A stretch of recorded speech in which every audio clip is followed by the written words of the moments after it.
everyone, and thank you so much for joining in on this video. I know it's a bit too late, but a happy new year to anyone who's watching this video. Last year around this time मैंने एक video डाली थी जिसका नाम है 5 books you can read in 2021, and this year I wanted to do something similar but not exactly same. So I came up with the idea of sharing my TBR. So basically I'll be listing books that I want to read in 2022. So if you're someone who like me struggles on deciding which book to read next, then do watch this video because the books that I'll be listing here today are very well reviewed on all of the websites, Amazon, Goodreads, etc. Before we start the video though, I want to talk about the last book I read, which is We Were Liars by Lockhart. The book is amazing. पढ़ो यार, बहुत अच्छी book है. I finished the book in one day, which is unheard of. I take at least a week to finish a book because I'm not the kind of person who just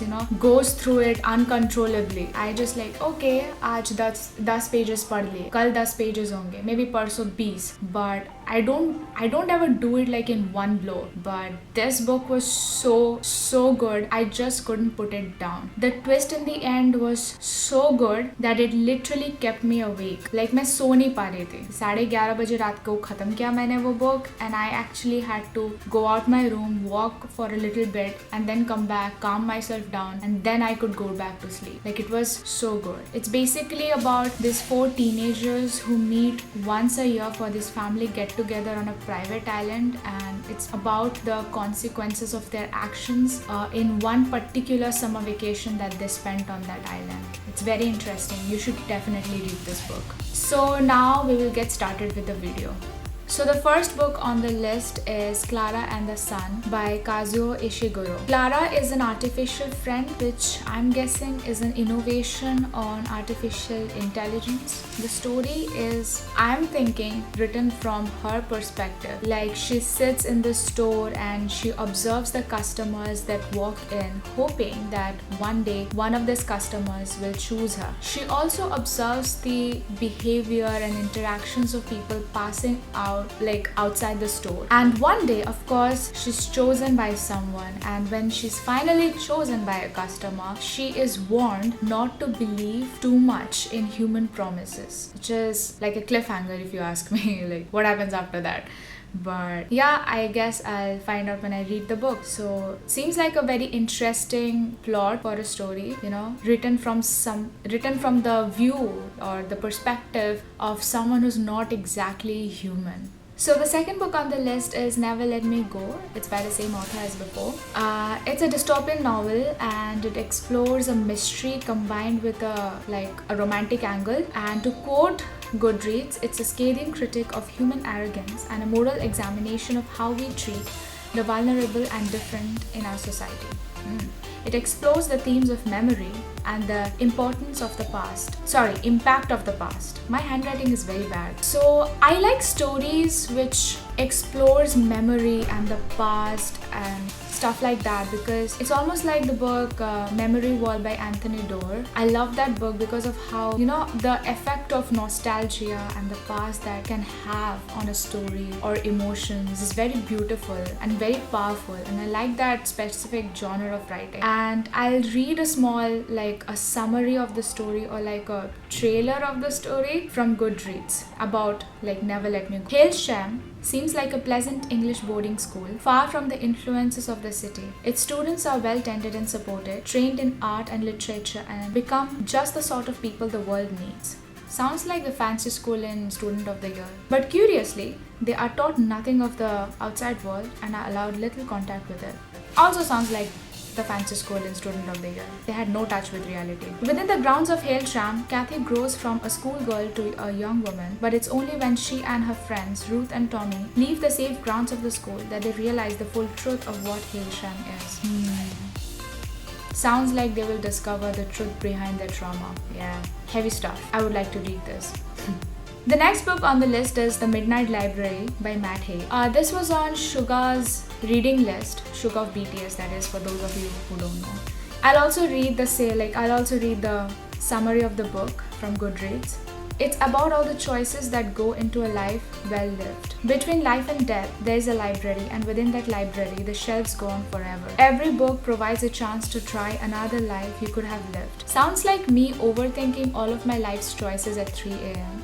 But with a better metaphor, like it's represented as a library instead of just the chaotic mess that goes on in our head. The book tells the story of your life as it is, along with another book for every life you could have lived if you had made a different choice at any point in your life. Not gonna lie, this sounds like Bandersnatch.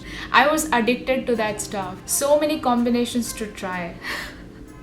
But yeah, it sounds like a heavy book, Sounds like a book that builds up on the emotion of regret. I could have done this, I could have done that, and how my life could have gone if I have done that, sort of thing. I'll read this when I'm not sad. So the next book on the list is Before the Coffee Gets Cold by Toshikazu Kawaguchi. I'm hoping I'm pronouncing the name at least decently, like not butchering it completely, but okay. It's about a small cafe in Tokyo. One of those small aesthetic cute cafes that are hidden away in a small street. Not like very popular and right on the main street, but you have to find it on Google Maps. That sort of cafe. Yeah. So they serve coffee and everything else that's on the menu. But what's unique about this cafe is that they also provide the opportunity to their customers to go back in time, and they can go back in time and undo whatever they want or redo whatever they want. I don't know what's gonna happen. I haven't read the book. But there are certain conditions to going back in time. You have to sit at the same seat. You cannot leave the cafe, and you have to positively come back before the coffee gets. This is very suspenseful. What happens if the coffee does get cold and a person doesn't return? That's what I'm interested in. That's what I'll be reading the book for, to know what happens in that case. The next book on the list is Conversations with Friends by Sally Rooney. Sally Rooney, I feel like almost everybody knows her name after normal people. But I do want to read her other books because I like her style of writing. She doesn't have like a heavy plot or a great mystery or heavy stuff. She just writes about normal people and their interactions and everything. But somehow it's very powerful, it's very raw. The interactions, the feelings involved, the conversations. So that's why I chose two of her books to read this year. The first book, that is Conversation with Friends, it's about Frances, who is a 21 years old, cool-headed and observant college student and an aspiring writer. She devotes herself to a life of the mind and to the pretty and endlessly self-obsessed Bobby, her best friend and comrade in arms. My reading skills are like going to shit as the video progresses. Yeah. So lovers at school, the two young women now perform spoken word poetry together in Dublin, where a journalist named Melissa spots their potential. Drawn into Melissa's orbit, Frances is reluctantly impressed by the older woman's sophisticated home and tall, handsome husband. Sounds creepy. Private property, Frances believes, is a cultural evil, and Nick, a bored actor who never quite lived up to his potential, looks like patriarchy made flesh. But however amusing their flirtation seems at first, it gives way to a strange intimacy neither of them expect. As Frances tries to keep her life in check, her relationships increasingly resist her control, with Nick, with a difficult and unhappy father, finally even with Bobby. Desperate to reconcile herself to the desires and vulnerabilities of her body, Frances's intellectual certainties begin to yield to something new, a painful and disorienting way of living from moment to moment. Sounds like she came into contact with a lot of unstable people and became unstable. Yeah, we'll just skip past that last commentary into the next book, which is Sally Rooney's latest book, which is Beautiful World, Where Are You? It's about Alice, a novelist, who meets Felix, who works in a warehouse, and asks him to travel Rome with her. I need to find myself a novelist friend. Yeah, like very soon, because I haven't traveled in more than 2 years now. Like I haven't stepped out of home at all. Okay, maybe sometimes, but anyway. In Dublin, her best friend Eileen is getting over a breakup and slips back into flirting with Simon, a man she has known since childhood. Alice, Felix, Eileen and Simon are still young, but life is catching up to them, so they are in their late 20s. They desire each other, delude each other, they get together, they break apart. Not gonna lie, that last statement sounds like a dragged out Hindi soap opera. I'm sorry. I'm sure the book's beautiful because it's on my list and I'm going to read it. So yeah. But well, again, move on to the next book, which is This Lie Will Kill You, Chelsea Pitcher. I love the title. It's very in your face, you know, like a disclaimer. This lie will kill you. Yeah, it's very bold. It's a mystery book, sort of the series I Know What You Did Last Summer. Also, when I read about the summary of the book, it was quite similar. It's a mystery book. From what I read about it, I got an idea like it's kind of, you know, I Know What You Did Last Summer. It's also kind of similar to the Agatha Christie book And Then There Were None, because if you read the plot, it's very similar. Like 1 year ago, there was a party. At the party, someone died, of course. 5 teenagers each played a part, and up until now, no one has told the truth. They are teenagers, what can you expect? But tonight, the 5 survivors arrive at an isolated mansion in the hills expecting to compete for $50,000. 2 things. My handwriting is despicable. Second thing, why would you go to a random mansion even if it's for $50,000? These people have never watched a true crime documentary. I would never do this shit. Like never. I know how to keep myself alive. I would never go anywhere for money. Anywhere that's isolated, that is. This is a classic plot for murder. How could they not see that? I guess I'll know when I read the book. They realize they have been lured together by a person bent on revenge, trying to find the truth. I knew it. Like if I've done some sketchy shit in my past and I noticed there's a competition going on like in the middle of nowhere for $50,000, I would not go there, you know, because of the sketchy past. I would definitely form a connection there. Like, yeah, these two are connected. The next book on the list is Holding Up the Universe by Jennifer Niven.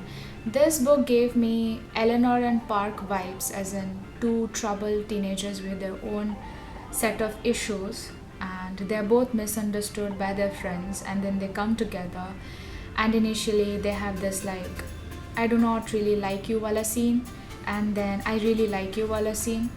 So, but I'm hoping it will be a little bit different from what I've read about the book.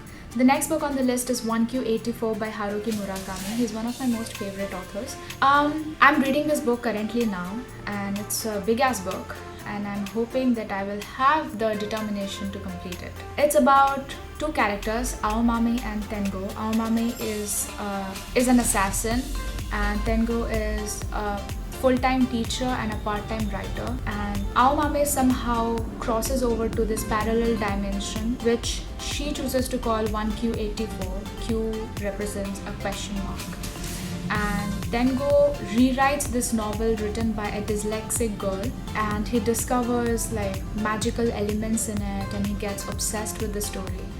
And I'm guessing later on in the story, the narration of these 2 characters, Aomame and Tengo, will converge into something interesting and beautiful. The next book on the list is Kitchen by Banana Yoshimoto. Yes, that's her name. And I'm hoping that I'm pronouncing it right again. I'll just read the summary to you because I recently added this to my list, so I haven't had much time to read up on it. So Banana Yoshimoto's novels have made her a sensation in Japan and all over the world. And Kitchen, the dazzling English language debut that is still her best loved book, is an enchantingly original and deeply affecting book about mothers, love, tragedy, and the power of the kitchen and home in the lives of a pair of 3 free-spirited young women in contemporary Japan. Mikaji, the heroine of Kitchen, is an orphan raised by her grandmother who has passed away. Grieving, she's taken in by her friend Yoichi and her mother, who was once his father, Eriko. That's interesting. As the 3 of them form an improvised family that soon weathers its own tragic losses, Yoshimoto spins a lovely, evocative tale that recalls early Marguerite Duras. So I'm guessing this is the kind of book which has a very simple plotline but relies very heavy on the underlining emotions and the interactions between the characters of the story. Seems a very interesting book, and I would love to read it. So guys, that's it for today.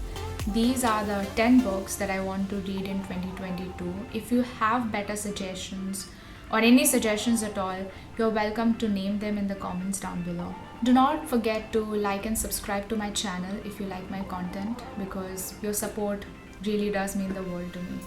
I hope you have a good day. See you next time. Bye.